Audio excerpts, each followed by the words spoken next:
السلام عليكم ورحمة الله وبركاته. الحمد لله. الحمد لله الذي نحمده ونستعينه ونستغفره ونؤمن به ونتوكل عليه أما بعد.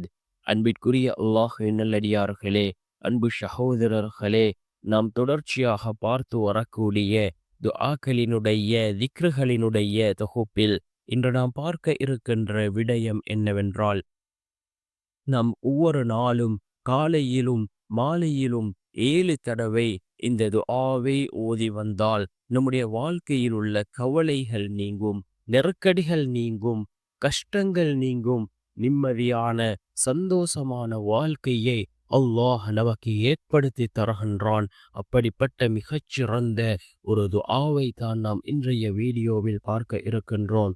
அன்பார்ந்தவர்களே, அல்லாஹ்வின் நல்லடியார்களே, இந்த துஆ மிகவும் சிறந்த ஒரு துஆவாக இருந்து கொண்டிருக்கின்றது. நாம் ஒவ்வொரு நாளும் காலையில் 7 தடவை, அதே போன்று மாலையில் 7 தடவை இந்த துஆவை ஓதி நாம் அல்லாஹ்விடம் பிரார்த்தனை செய்வோம். இந்த துஆவை ஓதுவதன் மூலமாக அல்லாஹ் நம்முடைய வாழ்க்கையில் ஏராளமான மாற்றங்களை அல்லாஹ் நமக்கு ஏற்படுத்தி தருகின்றான். அல்லாஹ்வுடைய பாதுகாப்பு கிடைக்கும். அதே போன்று நம்முடைய வாழ்க்கையில் உள்ள கவலைகளை அல்லாஹ் நீக்குகின்றான், கஷ்டங்களை நீக்குகின்றான், நிம்மதியான சந்தோஷமான வாழ்க்கையை அல்லாஹ் நமக்கு ஏற்படுத்தி தருகின்றான். இது போன்ற துஆக்களை நாம் அதிகம் அதிகம் நம்முடைய வாழ்க்கையில் ஓதுவோம். ரசூலுல்லாஹி ஸல்லல்லாஹு அலைஹி வஸல்லம் அவர்கள் காலையை அடைந்ததும் ஓதக்கூடிய பல துஆக்களை நமக்கு கற்றுத் தந்திருக்கிறார்கள். அதே போன்று மாலையை அடைந்ததும் ஓதக்கூடிய பல துஆக்களை கற்றுத் தந்திருக்கிறார்கள். இந்த துஆக்களை நாம் நம்முடைய வாழ்க்கையில் வளமையாக்கி கொண்டால் நம்முடைய வாழ்க்கை மிகவும் சிறந்ததாக இருக்கும். எல்லா நிலைமைகளையும் அல்லாஹ் சீராக்கி தருவான். நம்முடைய வாழ்க்கையில் எல்லா காரியங்களிலும் அல்லாஹ் நமக்கு சிறந்த முடிவை ஏற்படுத்தி தருவான். அன்பார்ந்த சகோதரர்களே, அல்லாஹ்வின் நல்லடியார்களே, இது போன்ற துஆக்களை நாம் ஒவ்வொரு நாளும் ஓதுவோம்.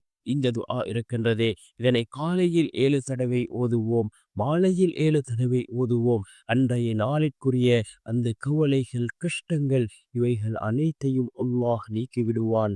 என்ன துஆ என்றால், ஹஸ்பி அல்லாஹு லா இலாஹ இல்லாஹு அலைஹி தவக்கல்து வஹுவ ரப்புல் அர்ஷில் அதீம். ஹஸ்பி அல்லாஹு லா இலாஹ இல்லாஹு அலைஹி தவக்கல்து வஹுவ ரப்புல் அர்ஷில் அலீம். அல்லாஹ் எனக்கு போதுமானவன், அவனை தவிர வேறு எந்த நாயனும் இல்லை, அவன் மீதே நான் முழு நம்பிக்கை வைத்துள்ளேன், அவன் மகத்தான அர்ஷின் ரப்பாக இருக்கின்றான் என்று பொருள்படக்கூடிய இந்த துஆவை ஓதி நாம் அல்லாஹ்விடம் பிரார்த்தனை செய்வோம்.